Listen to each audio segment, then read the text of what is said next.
Good morning, students. This is Ravita Chaudhary from Mapas Academy Deoband, and I am here for explanation of chapter 12 in Sanskrit. This chapter name is Fool Monkey. मूर्खा वान रहा, मूर्ख बंदर. तो start करते हैं.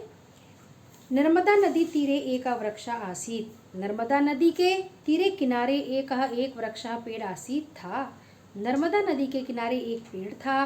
तत्र सौ परिश्रमेण निर्मितेषु नीडेषु खगा सुखेन वसंती सम.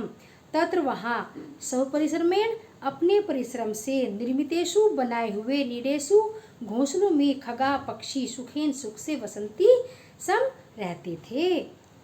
वहाँ अपने परिश्रम से बनाए हुए घोंसलों में पक्षी सुख से रहते थे.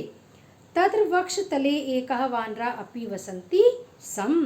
तत्र वहाँ वृक्ष तले पेड़ के नीचे एक वानरा बंदर अपि भी वसती सम रहता था. वहाँ पेड़ के नीचे एक बंदर भी रहता था.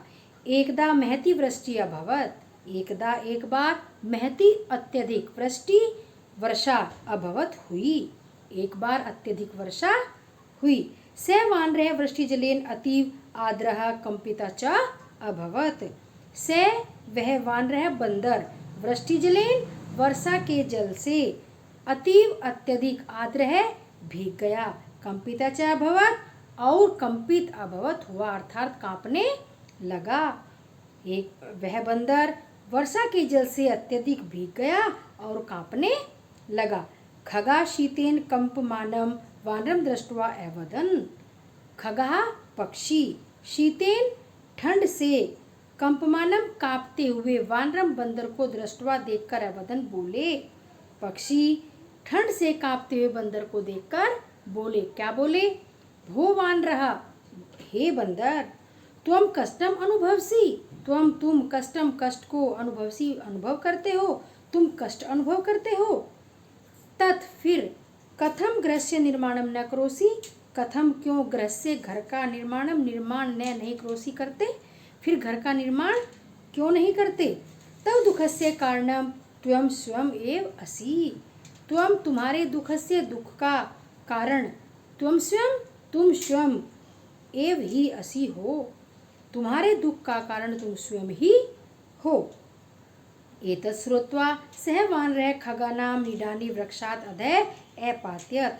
एतत् ऐसा श्रुत्वा सुनकर स उस वानर ने बंदर ने खगानाम पक्षियों के नीडानी घोंसलों को वृक्षात पेड़ से अधः नीचे अपात्यत गिरा दिया. ऐसा सुनकर उस बंदर ने पक्षियों के घोंसलों को पेड़ से नीचे गिरा दिया. खगानाम नीडई सह तेषाम अंडानी अपि नष्टानी. खगानाम पक्षियों के नीडई घोंसलों के सह साथ तेषाम उनके अंडानी अंडे अपि भी नष्टानी नष्ट हो गए. पक्षियों के घोंसले के साथ उनके अंडे भी नष्ट हो गए. सत्यम एव उक्तम. सत्यम सत्य एव ही उक्तम कहा गया है.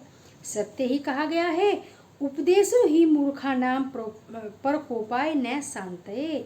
उपदेशो ही उपदेश से ही मूर्खानाम मूर्खों का प्रकोपाय क्रोध न नहीं शांत होता. अर्थात उपदेश से मूर्खों का क्रोध शांत नहीं होता अपितु और भी बढ़ जाता है. तो देखा आपने कि बंदर को कैसे एक अच्छा उपदेश दिया गया और लेकिन उसे वो चीज़ बुरी लग गई. उसको वो समझ नहीं आई और उसका अपना घर तो नहीं था, साथ में उसने पक्षियों के घोंसलों को भी नष्ट कर दिया. तो इसलिए सही कहा गया है कि उपदेश जो है वो मूर्खों के क्रोध को और भी अधिक बढ़ा देता है, शांत नहीं करता. धन्यवाद.